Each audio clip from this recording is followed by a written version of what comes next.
எப்படி சார் போயிட்டு இருக்கு? ஏன்னா இப்ப கூலி பத்தி நிறைய பேர் இன்டர்வியூஸ்ல கொடுக்கும் போதும் சரி, இப்ப நாகார்ஜுனா இருக்கட்டும், அமீர் கான் ஆமாம் ஆமாம். எல்லா பக்கமும் கூலி அவ்வளவு சிலாகிச்சு பேசுறாங்க. அப்படி என்ன இருக்கு பாருங்க. இல்லை இப்போ அது வந்து இன்டென்ஷனலாக சிலாகிச்சு பேசுகிறது மாதிரி நம்ம அதை எடுத்துக்க வேண்டாம். ஏன்னா அவங்களுக்கான அனுபவம் தான் அது. அந்த படத்தில் பங்கேற்ற கலைஞர்கள் ஒவ்வொருத்தரும் இப்போ யோகி பாபு கேட்குறாங்க. யோகி பாபு இது வரைக்கும் எந்த படத்தை பற்றி அந்த மாதிரிலாம் பேச மாட்டார்.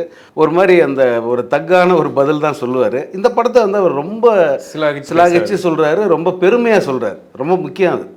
ரொம்ப பெருமையாக இருக்குது எனக்கு இதில் கன்டினியூ பண்ணுறாரு. ப்ளஸ் அடுத்த படத்துலையும் கன்டினியூ பண்ணுறார், ஜெயிலர் 2லையும் கன்டினியூ பண்ணுறாரு. ஸோ அதான் ரொம்ப பெருமையாக சொல்கிறாரு. நாகார்ஜுனா வந்து கிட்டத்தட்ட அவரோட ரோல் என்ன ஏது எல்லாத்தையுமே வந்து அவர் சொல்லிட்டார். அமீர் கானும் வந்து தன்னுடைய இது என்ன சின்ன இடம் தான் கூட நான் இது வரைக்கும் செய்யாத ரொம்ப கண்ணியமான ஒரு ரோல் அப்படின்ட்டு அவரும் வந்து சொல்லிட்டாரு.